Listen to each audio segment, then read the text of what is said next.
IPL ಬೆಟ್ಟಿಂಗ್ದು ಮೊನ್ನೆ ಒಂದು ಹಳೆ ಹುಬ್ಳಿ ಪೊಲೀಸ್ ಠಾಣೆಯಲ್ಲಿ ಸುಮಾರು 5.5 ಲಕ್ಷ ಹಣ ಬೆಟ್ಟಿಂಗ್ ರಿಲೇಟೆಡ್ ಹಣ ನಮಗೆ ಜಪ್ತಾಗಿತ್ತು. ಆ ಕುರಿತಲ್ಲಿ ನಾವು ಪ್ರಕರಣ ದಾಖಲು ಮಾಡ್ಕೊಂಡಿದ್ದೀವಿ. ಮತ್ತೆ ಅದನ್ನ ಇನ್ನು ಹೆಚ್ಚಿನ ತನಿಖೆಯನ್ನ ಮಾಡ್ತಾ ಇದ್ದೀವಿ. ಈ IPL ಸೀಸನ್ ಸ್ಟಾರ್ಟ್ ಆದಾಗಿಂದ ನನ್ನ ಲೆಕ್ಕದಲ್ಲಿ ಒಂದು 4-5 ಕೇಸಸ್ ಆಗಿತ್ತು. ಅಲ್ಲ, ಅಂದಾಜ್ ನನಗೆ ಎಕ್ಸಾಕ್ಟ್ಲಿ ಗೊತ್ತಿಲ್ಲ. 11 ಕೇಸ್ ಅಂತ ನಮ್ಮ DCP ಹೇಳ್ತಾರೆ. ಆಗಿದೆ. ಪ್ರಕರಣಗಳು ಕಂಟಿನ್ಯೂಸ್ ವಾಚ್ ಅಲ್ಲಿ ಇದ್ದೀವಿ. ಕಂಟಿನ್ಯೂಸ್ ಆಗಿ ಯಾರ ಹತ್ರ ಚಟುವಟಿಕೆಯಲ್ಲಿದ್ದಾರೆ ಅಂತವ್ರನ್ನೆಲ್ಲ ವಾಚ್ ಮಾಡ್ತಾ ಇದ್ದೀವಿ. ನಮಗೆ ಮಾಹಿತಿ ಆಧರಿಸಿ ರೇಡ್ ಮಾಡುವಂಥದ್ದು, ಕೇಸ್ ಮಾಡುವಂಥದ್ದು. ಕೇಸ್ ಆದ ನಂತರ ಅದ್ರದ್ದು ಪೂರ್ವಾಪರ ಏನಿದೆ, ಯಾರವರಿಗೆ ಕಟ್ಟಿ ಹಾಡ್ತಾ ಇದ್ರು, ಅವ್ರು ಕಟ್ಟಿಸ್ಕೊಂಡು ಅವ್ರು ಎಲ್ಲಿ ಮುಂದೆ ತಗೊಂಡೋಗ್ತಿದ್ರು, ಅದನ್ನೆಲ್ಲ ಸಮಗ್ರ ತನಿಖೆನ ಮಾಡ್ತೀವಿ.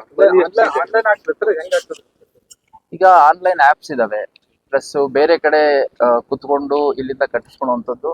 ಆ ಕಟ್ಟಿಸ್ಕೊಳ್ಳೋ ಪ್ರೋಸೆಸ್ ಅಲ್ಲಿ ಮಧ್ಯದಲ್ಲಿ ಕೋಆರ್ಡಿನೇಟ್ ಮಾಡುವಂಥವ್ರು, ಇದೊಂದು ವ್ಯವಸ್ಥಿತವಾಗಿ ನಡೆಯುವಂಥ ಪ್ರಕ್ರಿಯೆ ತಮಗೆಲ್ಲ ಗೊತ್ತಿದೆ. ಮೊದಲು ಇದ್ದಂಗಿಲ್ಲ, ಇವಾಗ ತುಂಬಾ ಅಡ್ವಾನ್ಸ್ ಆಗಿದೆ. ಮತ್ತೆ ಇದನ್ನ ಈ ಹೊಸ ರೀತಿ IPL ಬೆಟ್ಟಿಂಗ್ ಗಳಲ್ಲಿ ಟ್ರೆಡಿಷನಲಿ ಮಾಡ್ತಿದ್ದವರೇ ಮಾಡ್ಬೇಕು ಅಂತ ಏನಿಲ್ಲ, ಹೊಸ ಜನ ಉಟ್ಕೋತಾ ಇದ್ದಾರೆ. ಹಂಗಾಗಿ ನಾನು ಮಾಧ್ಯಮದವ್ರ ಹತ್ರನೂ ಕೂಡ ಮನವಿ ಮಾಡ್ಕೋತೀನಿ, ತಮ್ಗೆ ಏನಾದ್ರು ಮಾಹಿತಿ ಇದ್ರೆ ದಯವಿಟ್ಟು ಶೇರ್ ಮಾಡಿ, ಅವ್ರ ಮೇಲೆ ಕೂಡ ಅಗತ್ಯ ಕ್ರಮ ಕೈಗೊಳ್ಳಲಾಗುತ್ತೆ. ಎಷ್ಟು ಹಣ ಎಷ್ಟಿದೆ? ಅದೊಂದು ಕೇಸಿಂದ ನನಗೆ ಎಕ್ಸಾಕ್ಟ್ಲಿ ಗೊತ್ತು, 5.5 ಲಕ್ಷ ಹಣ ಸಿಕ್ಕಿತ್ತು. ಬೇರೆ ಕೇಸಲ್ಲಿ ಎಷ್ಟು ಸಿಕ್ಕಿದೆ ನನಗೆ ಎಕ್ಸಾಕ್ಟ್ ಗೊತ್ತಿಲ್ಲ.